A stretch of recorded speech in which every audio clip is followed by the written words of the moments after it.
Now it is time to introduce our main speaker for tonight, Chuck.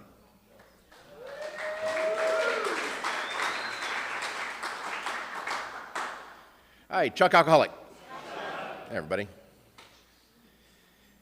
Oh, I'm just looking at you because I know you're looking at me, making your judgments. That's what I do. Somebody goes up and goes, oh, this guy's going to suck. That's what I think every time. Like, oh, this guy's going to suck. This is going to be boring. And when I'm right, that really sucks. But we don't judge in AA, right? Yeah. But stick with the winners. Let me just say, but we don't judge.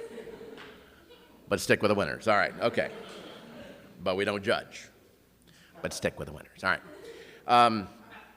Congratulations to everybody who stood up as the newcomers under 30 days. Very excited for you. And I know you don't understand that. And I'm very happy for you. And I know that pisses you off. I'm excited for you because if you stay and you make a feeble attempt at this, your life is going to get better, and I know that. That's why I'm excited for you. If you don't, there's a possibility that you'll just be miserable and die.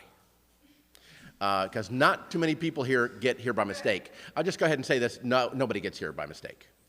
I'll step out and say that. If you found yourself at an Alcoholics Anonymous meeting, it's not a mistake. There's nobody that shows up and just goes, you know, hi, yeah, I just left my job and my family's in the car, but I thought, do you have any brochures or anything? Because I'm interested in AA. Nobody says that. Nobody does that. I lived in Dallas, one of the cocaine-friendly cities. Where's Brandon? There he is.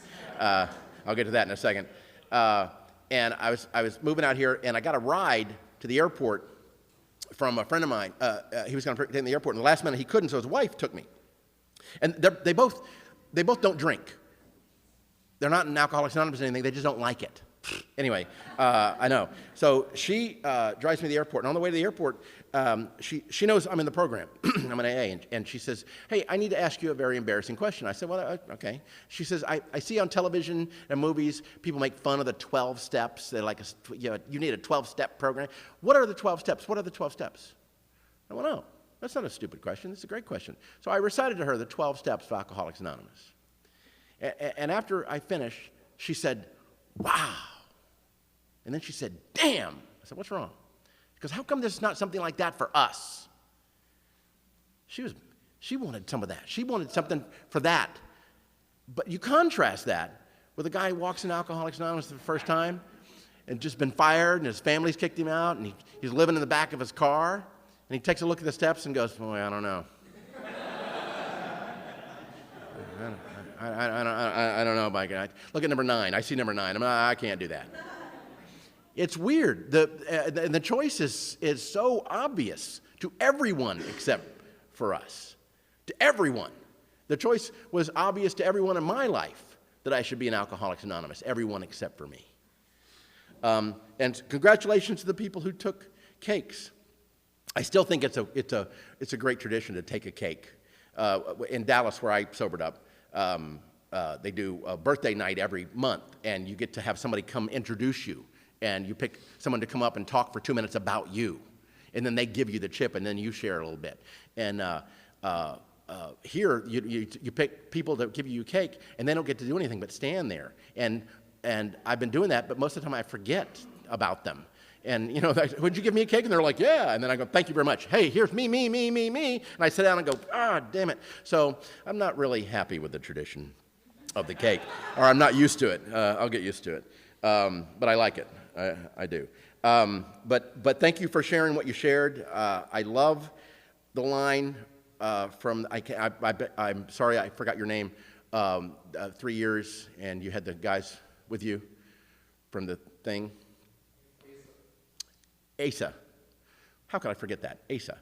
And you said, I wish I could give you a wire. I wish you could just plug in so you can feel what I'm feeling now. And I love that that's our solution, too. I've always wanted that. I wish I could just give it to you in a pill or drink. You know, if I could just give you a time pill, that would solve everything. And I love that, and I feel that a lot. And that's the feeling we have for the people that are new. And look, I know it's, God dang it, I know you're sitting there going, oh, what am I even doing here? I can't even believe it. I need a job. I don't have any money. I don't even know where I live. That girl is hot. I don't even know what to do. I get it. I get it.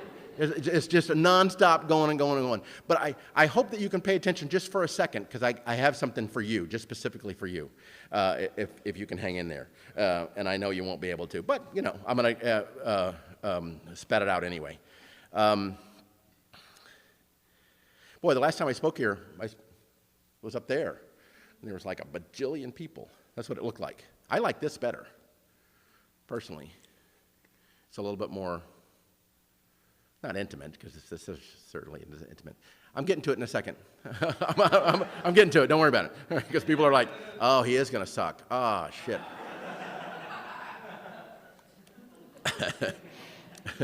I'm having trouble formulating all my thoughts, but they'll come around. All right. So you're an AA, by the way, and that's and for some of you, you're sitting there thinking, boy, this does suck. That guy's right. This sucks. This sucks. What happened? That's what I was thinking. When I first got in AA, I was thinking, my life has gotten so bad that I'm in Alcoholics Anonymous. Shit. And if you would have told me that years later, on a Friday night in LA, that I was going to be in an AA meeting and I wouldn't want to be anywhere else, I would have shot myself in the head. I would have. Or gone home and hung myself or something. I was like, no. Because I had yet to destroy that thought in my head that I was different from you. I still had that thought that I'm different from you. I'm just going to be in here for a little while to see what's going on, because I'm not really like you. You guys are committed to this program and this thing, I don't know what it is, but I don't really, I'm not going to be part of that thing. And it wasn't until I smashed that I was able to be part of and let this thing work in my life. And let me tell you something. My first AA meeting sucked. It was horrible. I'll just skip to this first part of walking into my first meeting. It was a small meeting. Apparently a newcomer has a look, because I walked into that AA meeting and the first lady that saw me goes, hey, first day? I'm like, yeah, first day. She goes, come on. And she brought me in this little room, and it was a meeting with about, 12, 13 people. And they started the meeting with offering a little aluminum chip. Anybody want to stay sober for one 24-hour period? Anybody want to take this chip? I went, yeah, sure, I'll take the chip. Boy, what a mistake. Because the whole meeting was a discussion meeting, and everybody talked right directly to me. And I couldn't get up, I couldn't leave, I couldn't go to the bathroom, I just had to, and I heard everything that I wasn't. I heard prison and fights and divorce and DUIs and people living under a bridge. I heard everything that I wasn't. And at the end of the meeting, everybody stood up and held hands. And I thought, holy what am I? And then they said the Lord's Prayer. And my skin was crawling. I had to get out of there. And after the meeting, two guys walk up to me, and they started talking about how we were different. The three of us were different. And I was thinking, you know what? We are not different. You are different. And I am out of here. It was horrible. Horrible. That's all I wanted. I wanted out of AA. It was a big mistake. And I tried to make it to the door. And there was always a guy in a group. Every group has one or two of them. The big book thumper, the guy that loves newcomers, that guy? The guy that just, and that guy got me. And I just wanted to get to the car. And I was trying to be polite. And he was talking up a big book storm. Just AA and this, that, and everything. And I would take 2 steps, he'd take 2 steps. I'd take 2 steps, he'd take 2 steps. And I get to the car. But he said 2 things at the car that saved my life. Saved my life. 2 things. Here they are. And it's the things that I heard. He says, first of all, if you have to make a decision about what you just saw in that AA meeting, decide not to decide. Now, I must have been so messed up in the head that I didn't have to unpack that at all. I knew exactly what that meant. Don't make a decision. I thought, okay. And the second thing he said was, we go to 90 meetings in 90 days. I was like, 90 meetings in 90 days? God, every day you go to a meeting? He goes, do you drink every day? I was like, none of your business. I can't tell you why. I can't tell you why to this day. I can't tell you why. I went back to that meeting the next day. I don't know why. I can't figure. I've thought about it a lot. There must have been something.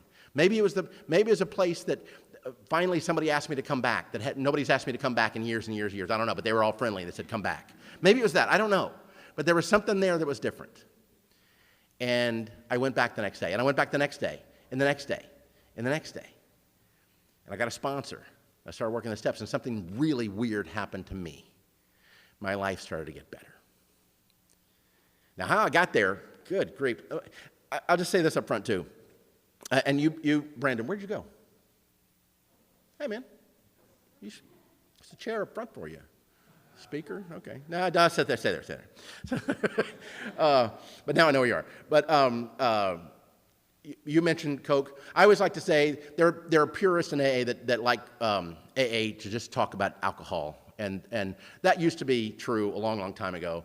A lot of those guys are dead now, which is good. So that, but, because it was amazing to me. It's like we're very love and tolerance is our code. Don't you dare talk about drugs. Like, what?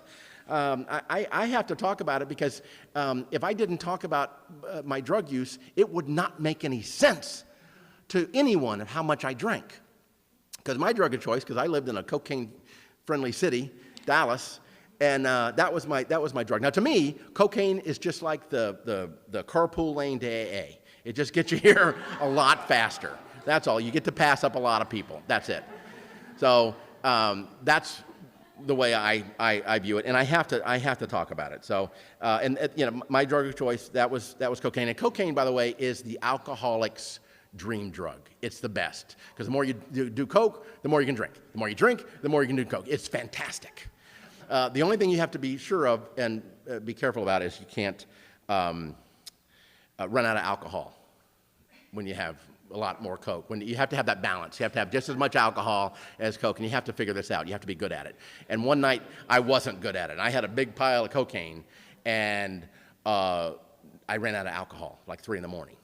Well, a normal person would go, well, you better stop doing that alcohol and go to bed. Okay, let's call it a night. No, you're not going to do that. You stop doing that coke. I had to continue to do it, but I had to find a way to balance it out. Now, at the time, I had a plan, and I did it, and I thought, God, man, I am brilliant. I am at the top of my game. I'm like a Marine. I adapt, I adjust, I modify. I know what I'm doing. And here's what I did. NyQuil on the rocks. If I would have had a blender, I would have made a NyQuil smoothie, I swear to God, because I thought it's 25 proof. It's 50% alcohol. It's 25% alcohol. It's 50 proof. And plus it's the sneezing, sniffling, so you can get some rest medicine. Anyway, I thought, man, I've got this figured out. I'm like, I should take this on the road. This is that good. So, but it got me through.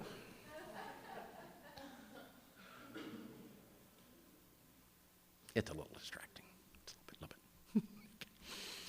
bit. It'd be different if you were back there. You're right.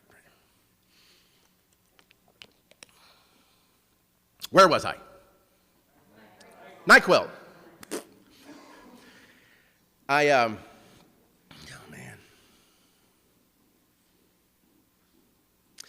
I tell you how I got there too, of getting that much cocaine. Because I started with a little bit of cocaine, because cocaine is fashionable. This is in the 80s. Very fashionable. And I would buy the little vial of cocaine for like $100, And that was fun. We'd do that and, a little drink. Yeah, that's fun. Yeah, that was fun last night. Yeah, that's great. And then somebody told me, if you buy 3 of them, you get another half for free. And I'm like, shut up. Are you kidding me? They go, no. You can buy, the more you buy, the more you get for free. And I'm like, oh my God. Well, I'm not stupid, right? Because I've already mentioned that I'm pretty brilliant. I just extrapolate that all the way. And here's what I'm thinking. Well, if I buy an ounce, look how much I'll have free. I'll have like 7-8 grams for free. So that's what I ended up doing. I'll fast forward all the way to every Friday. I was picking up an ounce of cocaine, leaving work, going to pick up an ounce of cocaine. But I had a plan. Here's my plan. I go to the dealer, get the cocaine, get the bag, the ounce of cocaine, and I go home and I step on it a little bit, just a little bit, because I'm going to sell some to my friends, just to my friends, because I am not a dealer. And then what I'll do is I'll keep all of the free stuff for myself, right? That's a great plan. So that was my plan on Friday. But my plan on Sunday was, okay, next Friday I'm sticking to the plan, because I would never. I had a beautiful girlfriend. God, gorgeous girlfriend, because I had cocaine. At any rate,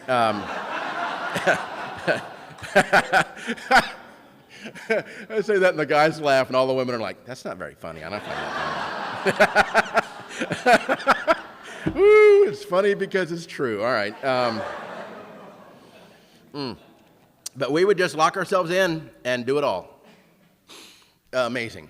And then I would have the audacity to go into work on Monday after being up all Friday, Saturday, Sunday, all night, Saturday. Because I would think, like, it's Sunday night, midnight, okay, I'm going to have to get some sleep. Like 3 in the morning, I had the audacity to, like, get in bed and go, come on, get some sleep, come on. You just can't. And I'd wake up, I would get out of bed anyway and go to work, and I'd have my Monday morning meeting, and everybody was there, and they looked like they had, gotten up a little early that morning and maybe had a jog, come and made some fresh squeezed orange juice and fed the family, got them off to school, and maybe came into work a little early, got some work done, and they were all, had their notebooks open and at their conference table and ready for a little meeting, and there I was, all gray, and okay, here we go. Man, and the looks, my memory of the looks that I got in those meetings were looks of, don't you know? Don't you know? And I didn't know. But they told me because I got fired. Yes, I lost that nice paying job, and the money fairy went away. And after 3 months, so did my condo. And I was unemployed and unemployable. Because I was a big deal. I was with a radio station. I was a manager. I was come on, sports car and cocaine and wow. And in 3 months, I was out of my place. I put my stuff in a friend's garage, and because I knew it was just temporary. And I quit doing cocaine, by the way, because I didn't have any money. And that is a program that works right there. I was done, but I didn't stop drinking. In fact, my drinking increased, regardless of how much money I could scrape up. And I would take little nonsense bullshit jobs here and there. I sold, since I was in radio, I got a job in advertising. I sold ads in the little pamphlet you pick up at the grocery store. And I would have to deal with people that called $11 a week an advertising budget. Oh, man. Anyway, so I was doing that just to make some money, but I still didn't have a place to live. I was living in my car. I was living on people's couches. Now, a normal person would think, oh, guess what? You did all that, and that caused this, so stop doing all that and get your shit together and go back to work. That's what a normal person would do. But a normal person wouldn't do all that anyway. And what I did was, well, this is just a temporary bad run of luck. That's all it is. It's no big deal. Year and a half of not having a place to live. A year and a half of taking a shower at the YMCA. Hiding the car from the bank and the police. Sleeping on couches when I could. Year and a half. Me. That guy. I was gray, and the only thing that mattered to me was that I had to get beer. And I did have a moment of clarity. Here comes my moment of clarity. My moment of clarity came on Skillman Avenue in Dallas, Texas, in front of McDonald's. And here was the thought. The thought was, if I go in and get a regular hamburger and no fries and some water, I'll have enough left over for a 12-pack. My whole life had come down to that one sentence. Everything, relationships, family, education, everything came down to that one sentence. If I go in and get a regular hamburger and no fries and some water, I'll have enough for a 12-pack, because that is the only thing I needed. And it was the one thing I had to have to live. Now, I didn't know what to do with that thought, but I had that thought. And eventually, I ended up calling Alcoholics Anonymous. And they're in the white pages. I didn't know they were in the white pages. I thought they were in the yellow pages. They're not a business. It took me 6 hours to find them in the white pages. So I called Alcoholics Anonymous, and a lady answered, an elderly woman answered the phone. And I said, hi, yes, hello, my name is Chuck Kaysen. I'm just calling for a little information about your Alcoholics Anonymous, because I knew nothing about Alcoholics. I didn't know anything about it. I just thought maybe winos did it, maybe the people lived under bridges, I don't know, but it certainly wasn't for me, that sort of thing. I don't know it was a government program. I didn't know what it was. And here's what she told me on the phone. She told me what it was like for her, what happened, and what it's like now. And she made one suggestion. I identified with this older woman, this elderly woman on the phone telling me what it was like for her, what happened, and what it's like now after AA. And that's how I got to that first meeting. She made one suggestion, go to that first meeting. And I went to that first meeting that I wanted out of.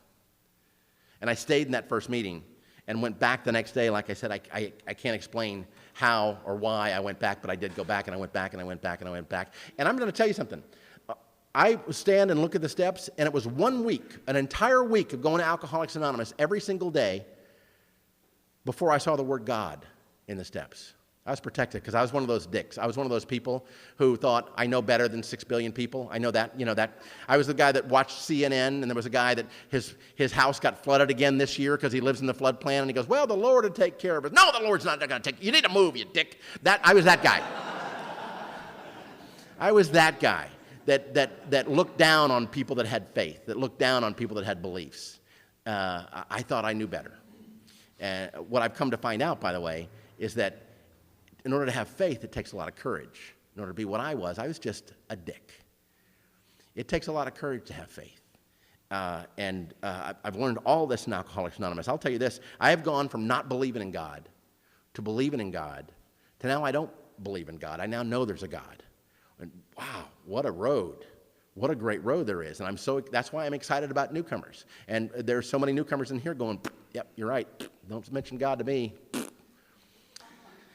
Some people have a problem with the spiritual part of AA. That's like having a problem with the liquid part of water. It's the same. It's the whole deal. It's the spiritual program. That's the thing. So I pick up this, I get a sponsor, and I called him a click sponsor, by the way. He's a click sponsor because he would answer a question and then hang up the phone, always. He was an old-timer and didn't have much time for me. But I was talking to him, and I said, look, I've quit drinking, all right? I'm going to AA. That has freed up a great deal of time because I drank all the time. Now I don't have, what do I do? He goes, well, you go to meetings. I said, yeah, I'm going to meetings. He goes, well, then go to the 8 o'clock meeting. I said, okay, I'm going to the 8 o'clock meeting. Then what? He goes, well, then after that, a bunch of guys go down to Taffy's coffee shop and have coffee.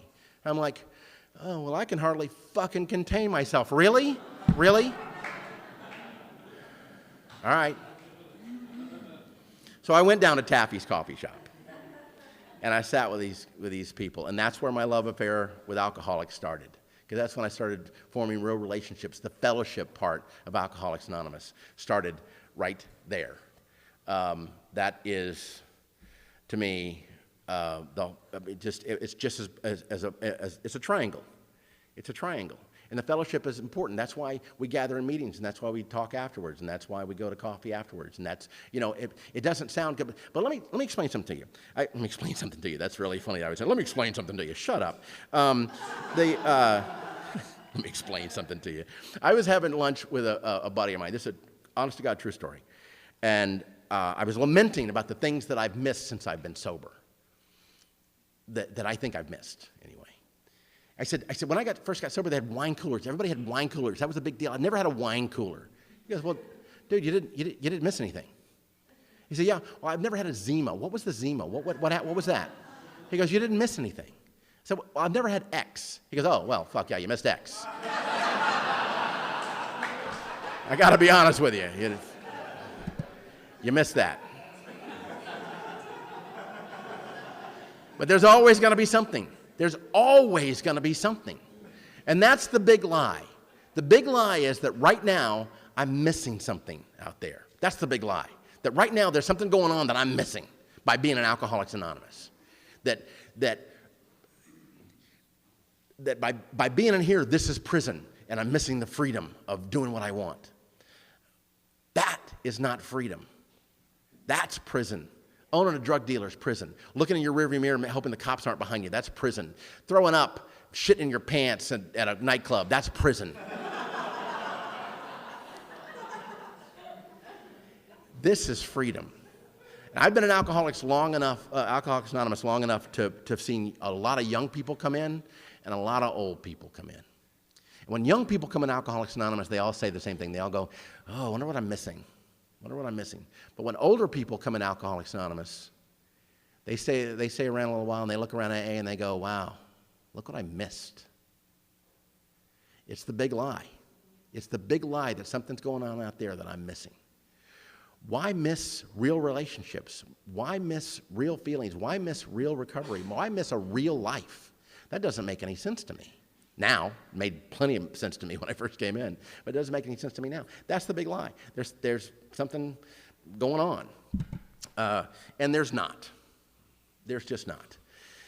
But if you don't believe me, it says in the book, give it a shot. Try some controlled drinking, it says. If you don't think you're an alcoholic, it says try some controlled drinking. In other words, that's going out and having one. I had a sponsee that did that once. He goes, you know what, I said, that's what I'm going to do. I'm going to try some controlled drinking. I'm going on vacation with my family, that's what I'm going to do. And he called me every day and goes, I had 2 beers last night, Chuck, 2. Ha, 2, okay? All right. Next day, guess what? Had 1 beer. 1 beer, didn't even finish it. Okay. Third day, 2 beers. 2 beers again, all right? 2 beers. Never, didn't miss it. On the 4th day, he called, gave me his number. I said, I have bad news for you. Normal people don't count their beers. You're counting because you're obsessed with it. And he stayed out there until it got bad again, then he came back. And he's still sober now. He's in Dallas. But it's amazing the hoops that we'll try to jump through to be able to do something that we think is going to make us happy, when this is what makes us happy. And another thing to newcomers, by the way, it's this thing works better than a drink, better than a drug. It's just slower. It's like this. I love analogies because analogies explain a lot of things to me. I feel bad I'm excited for newcomers, but I feel bad for you at the same time. And here's why. The analogy I'll use is how people in the country have to get their water. They'll go out to the well and they'll pump the well to get water. Now, the problem is the pipe goes way, way, way, way deep down into the well water, and you have to pump for a long time to get the water to come up the pipe. And you sit there and you pump and you pump and you pump, and your arm starts getting tired and you're starting sweaty and you're getting nothing but dust. You start to think the water is not coming. But once it finally gets there, then just a little slow, steady, easy pressure is all you need, and you get all the water you want. And that's what I think about AA, because that's how it works in AA. You work a lot without any results. And I feel sorry for newcomers, because they're coming into meetings and people are like having water and spitting water and throwing water away, and they'll get all the water they want. And they're like, where's my fucking water? You know, it's coming. It's coming. Just keep pumping. The weird thing is that when you stop pumping, the water starts going back down, and you have to pump hard to get it back up. I don't know why I don't continuously work the program with the passion of a dying man, because when I do, I get better and I get better fast. I worked AA sort of like the way I work out in the gym, okay? And that is this way. When I finally get tired of my fat, flabby body, I'll go back to the gym, and I'll start working out again. And it's hard, and it hurts, and it's nothing pleasant about it at all. And it hurts afterwards. It hurts the next day. It hurts later. And you still have to go back and you still have to work. But after a while, a couple of months, all right, lose some weight, get my skinny jeans back, get a girlfriend, and then safe. I don't have to go to the gym. My clothes fit and I got a girlfriend. And then slowly, I'll start getting a little pudgy, a little fat, back to the fat jeans. Girlfriend leaves me probably because I'm fat. And then I have to start all over again. And that's sadly the way I kind of work my AA program, because I'll work it hard when I'm in pain. I'll work it very hard when I'm in pain. I work it and do the things I'm supposed to do, and I pray, and I clean my side of the street, and I work with others. I do everything. I'm in. I'm all in. And I get a serenity that I'm so comfortable with now, and I like, and I miss when I don't have. And then, safe. I kind of figure out how many meetings do I need. 3? 3 week? 3 week? 2? 4? Let's go 4. Let's go 4. Let's go 3. Fuck it, let's go 2. 2 meetings. 2 meetings a week. But then pain starts creeping up. And it starts creeping up, and it creeps up again. And my sobriety is based on the daily maintenance of my spiritual condition. And I found sometimes the minimum amount to do. That's a confession that I'm telling you about who I am and how sick I am. But I always know to go back. Not yet have I gone to the point where it's too late to go back. I always know when to go back. And Alcoholics Anonymous is it's an amazing thing. And when I'm working it, when I'm all in, man, I wish I could bottle the happiness that I have. I wish I could bottle the serenity. It's just amazing. I will want to tell you real quick about my not moment of clarity. I told you that. This is my turning point. I had 90 days in the program. And in 90 days, I'd gotten a job back in radio, an apartment, a telephone. I was, things had healed pretty quick. In 90 days, I was back on it. Now, all because of AA. Now, I'm in the shower about 6:45 in the morning and getting ready to go to my job. And up in my head pops my attorney who represents my alcoholism. He's very good. And he says, Chuck, let me ask you a question. Now, there was a function that night, a radio function that night, a cocktail party that night that I was going to go to. And somehow my attorney knew about it. Anyway, he says, Chuck, do you want to be that guy tonight at the cocktail party that everyone's going, why isn't Chuck drinking? Do you want to be that guy? I'm like, no, I don't want to be that guy. He goes, I didn't think so. So right then, I decided I was going to have a drink. I was going to drink. I was going to be normal with everybody. I was going to drink. I mean, look, I got an apartment back. My life is back. Everything's good. I mean, I've healed, right? You know. And he says, how do you think you're an alcoholic? Why do you think you're an alcoholic? I said, well, because I'm going to AA. He goes, yeah, alcoholics drink, stupid. You haven't had a drink in 3 months. So, well, you've got a point. So that's when I decided I'm going to have a drink that night. And I get out of the shower, and I got a towel around me, and I'm dripping wet, and my phone's ringing. Now, let me just say this. This is 28 years ago. I was slim. I was a good-looking kid. Just in case you have that visual right now, I don't want to give that to you. It wasn't last week. That was a long time ago. So it's a little better naked body story. Anyway, so I'm dripping wet, and the phone's ringing, and this is before caller ID, so I had to answer it. And I pick it up, and on the other end of the phone is a guy named David. Now, David, we didn't have meetings in like churches. We had our own. We paid rent for one place. We had our club in a strip center. So it was ours, 24 hours a day. And this guy David, he would go to those meetings, and he was in and out of state institutions, not prisons, but like mental hospitals. He was on medication most of the times, talked real slow. Sometimes he would sleep up at the club. Nobody said anything. He was harmless. He was a harmless guy, but he just talked real slow. It's 5 to 7 in the morning. I'm dripping wet out of the shower, and the phone rings, and it's him. And he goes, "Yeah, hi, Chuck. Yeah, hi." This is David from up at the AA. Yeah, David, yeah, what do you want? He goes, yeah, I just called to tell you that you're an alcoholic and you can't have a drink today.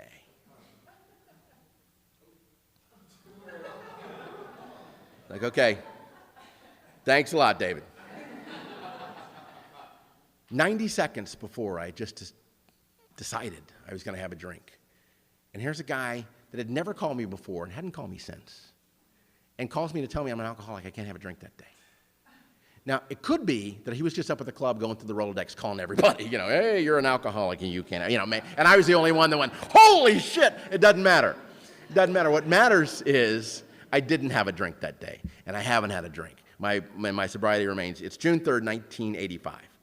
And so I just got a 28-year chip. Now, let me just say this about the chip. I think it's great that we recognize sobriety in here. I'm not surprised I have 28 years, and here's why. Because AA works.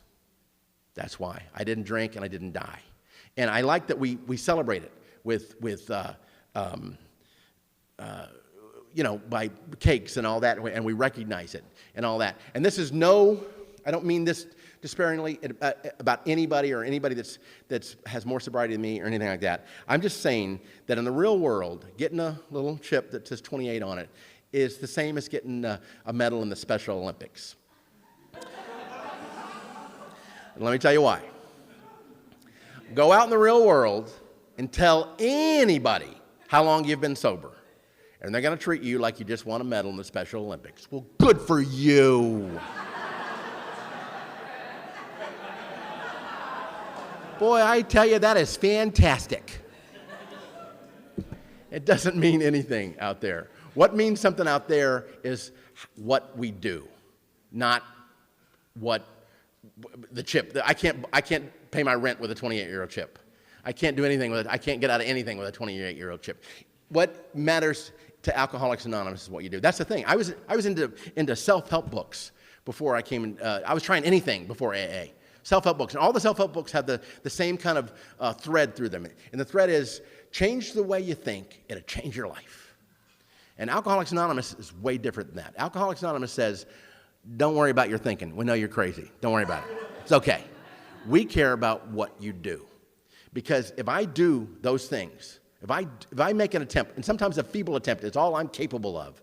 If I do those things, my thinking follows. The saying in AA is, you can't think your way into right acting, you can only act your way into right thinking. And that is true. And recovery will happen without your permission, because that's what happens to me. Recovery that I think is recovery doesn't happen. Real recovery happens. It's some stuff that I can't imagine. And it happens without my permission if I just do those things. And they're simple. They're not easy, but they're simple. If I just do them, that's it. So,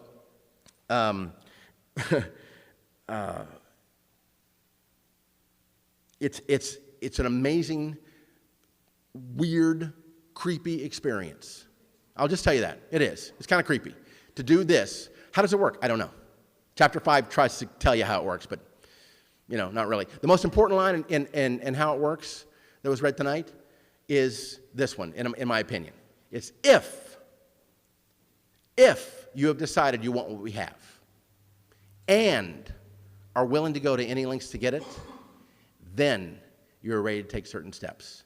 And if you're at that point, if you can pass A, you want what we have. And by what we have is the happiness and the joy, not how somebody dresses or the job or the car or something like that, but the feeling that, somebody can come in here poor, but if they're working the program and they're happy, you feel it, you know it. And that's what I'm talking about, the happiness and the joy and the freedom in people's lives. You see that. If you want what we have and are willing to go to any lengths to get it, then you're ready to take certain steps. And there are promises, guarantees. I had about 6 months, and I called my click sponsor because I was working with a newcomer.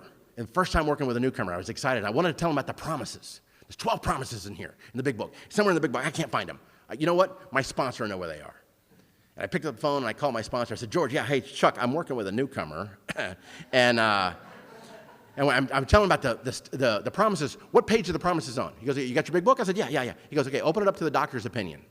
I was like, oh, I know they're not the doctor's opinion, but okay, all right. He goes, you got it? I said, yeah. He goes, start reading. When you finish, when you find them, call me. Click.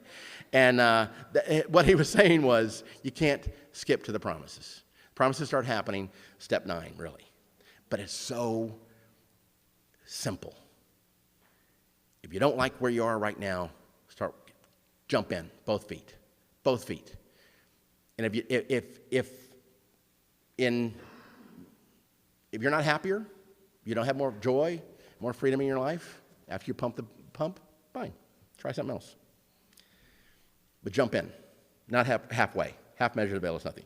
I'm going to leave you now tonight with. Thanks for hanging in there, too. It's a little warm. Another analogy. An analogy is about letting go and letting God. That's something I couldn't get my head around.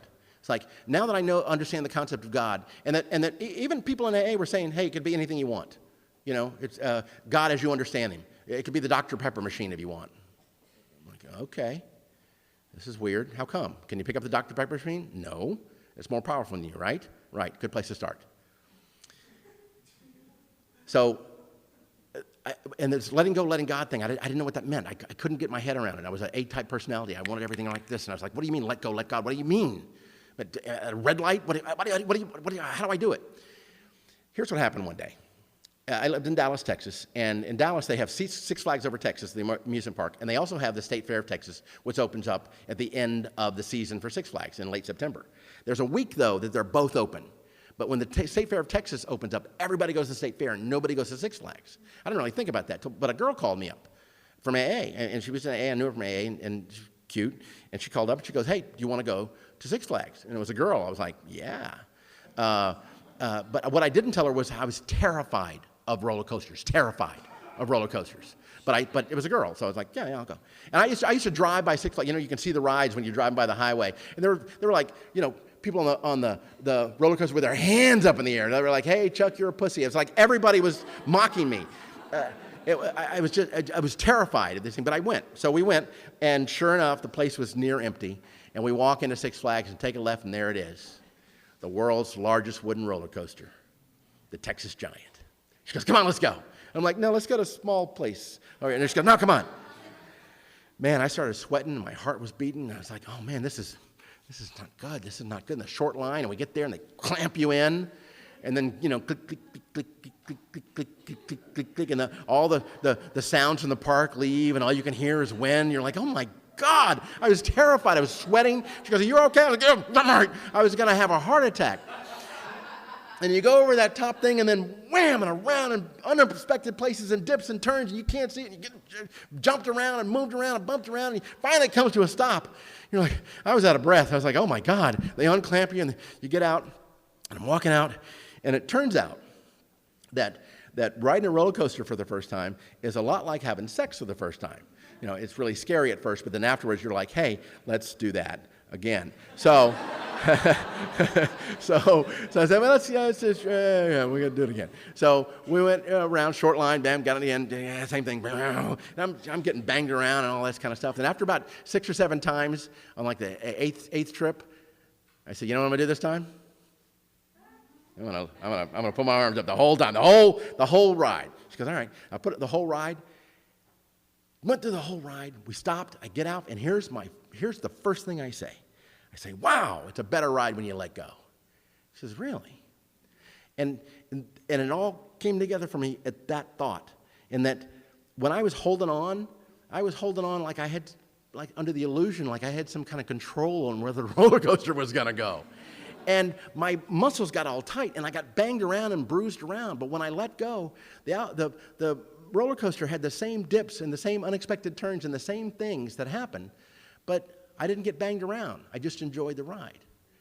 And that's the thing about life. Just because I got sober doesn't mean I'm immune to bad, shitty things that happen, because bad, shitty things are going to happen all the time.